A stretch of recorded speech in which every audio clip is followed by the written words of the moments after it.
This is Dolynny TV, ladies and gentlemen. Good afternoon, good evening, good tomorrow, wherever you're tuning in from.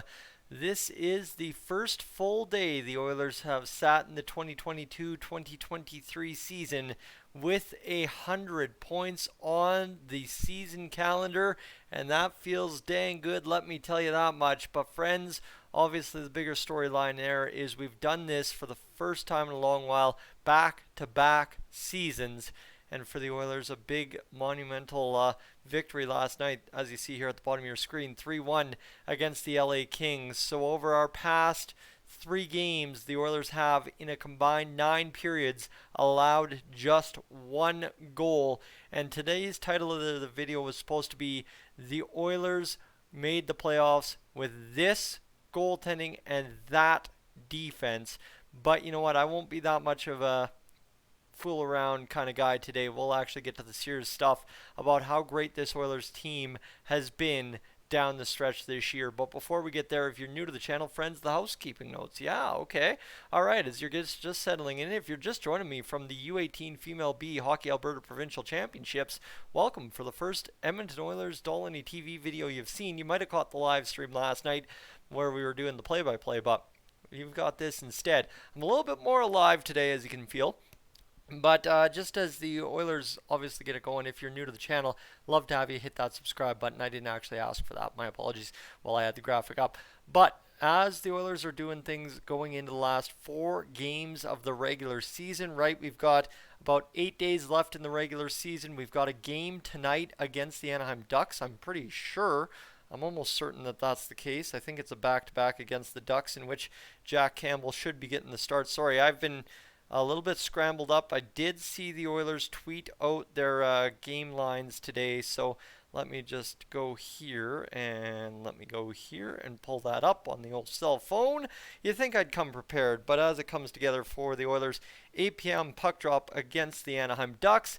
That said, it's 5:30. I figured I'd get a video up to celebrate just what a season it's been for the Oilers. The only thing outstanding is whether we get home ice in the playoffs and if we indeed win the Pacific Division and the Western Conference.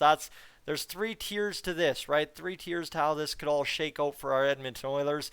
Obviously, you win the Pacific. I think you win the Western Conference as well, is basically how it's shaping out to be. But the biggest, tallest task in front of us right now is just secure home ice. Don't worry about anything else at current, and then go from there. And as you look right now, I think we're only a point up on the LA Kings, who have 4 games remaining as well. So essentially, if we win 3 of 4 and the Kings win 2 of 4, well, guess what? That secures us playoff home ice.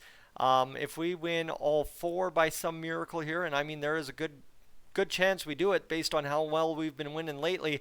If we win all 4, that finishes us with 109, which means if Vegas wins only 2 of 4, loses the other 2 in regulation. They're playing LA today, so or tomorrow. I think actually, sorry, tomorrow, Thursday against LA. You almost have to hope LA beats Vegas tomorrow, and then we win all of our 4 remaining games, and it kind of all comes together for us Edmonton Oilers fans, because the maximum amount of points the Oilers can finish with this season is 109. Obviously, tonight against the Ducks, we need another big performance, and oh man, I would love back-to-back shutties from Jack Campbell. Let me tell you, that would be fantastic to see him finish up his season on a high note. I know he got an extra start than we figured down the stretch, right? I said the back-to-backs against Arizona and Anaheim were the only ones he was going to get, and then he delivers he started and got a shutout against the Anaheim Ducks on a random night late last week. So that's been a pretty good little wrap up to kind of how the season's coming to an end. Obviously, as I said, right, this goaltending and that defense, well, down the stretch here, both have kind of had their moments where, I don't know, but at the same rate too, both have leveled off very spectacularly since the trade deadline. Stuart Skinner came in and he's done nothing but win. Jack Campbell has come in. Yes, he's won some, but he has improved vastly compared to where he was there, kind of falling off right before the trade deadline. So as things have come together for the Oilers, they're at 46 wins this season. That's the other crazy part, and they have a good chance to get up to 50. Can they run the table the rest of the way home as they have over the past several? Sorry, excuse me there, but right, the Oilers have a shot at 50 wins. The division, the conference, home ice, everything is yet to be decided here. That's the beauty of this stretch drive over the next 8 days before the season wraps up. But friends, that's where it really gets exciting for us Oilers fans this evening is right, a big game against the Anaheim Ducks. You can almost call this a pregame. I don't do the traditional pregames anymore because they are, in essence, anything you do in Oilers YouTube, the pregame is your biggest waste of time. As a YouTuber, I will tell you that. I appreciate everybody that used to tune in to the pregames, but I will tell you there are much more impactful videos just like this one that I can do in that pregame time as opposed to doing a traditional here's your lines, here's everything, because we can do that half an hour before the stream gets up and underway with play-by-play and actual proper game calling. So that's where we sit going into this one. Just kind of wrap everything up right there. Is the situation in the last 4 games is very, very much so still up in the air for the Edmonton Oilers, and that's a very, very good thing if you're asking me as a hardcore Oilers fan. Is guess what? I want it to be that because you look at the teams at the bottom of the wild card, right? Whether it be Calgary, Nashville, or whoever's included, right? The big tilt tonight is not between the Oilers and the Ducks. It's between the Flames and the Winnipeg Jets. That's a huge, massive, incredibly crazy game to have at this time of year between two Canadian teams right on the cusp of make it, not make it. The Calgary Flames obviously in the much worse position than the Winnipeg Jets. This game 78 for them, game 79 for the Flames. But should the Flames be able to knock off the Jets in regulation, suddenly things get a whole lot more interesting. And secondarily too, for Nashville, they've got 77 games. So if they can find a way to win the last 6 games of the year, they won their last game as well. If they can run the table, well, this could get interesting, really, really interesting down the stretch. Seattle obviously winning last night too, so 94 points on their end of the table. There isn't really much that's going to knock them out of the playoffs.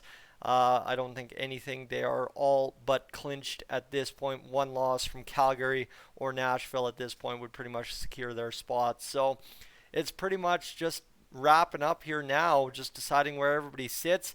I know there's been so much made about how the playoffs are going to settle in, but the only settled in matchup, as far as I understand at this point, is Toronto and Tampa Bay. I think even still in the East between Carolina, New Jersey, and New York, there's a little bit to be determined as to how those series looks depending on what New York and New Jersey do down the stretch. But really interesting to see how it all shakes out here in the last little bit of the season, friends. So I hope you'll join me at 8 o'clock tonight. I'm well rested. I am well rested, so we're hoping to go down the stretch here and get this job done. And it's actually very physically jarring what I did between the start of December and Christmas time there, where I buzzed all my hair off.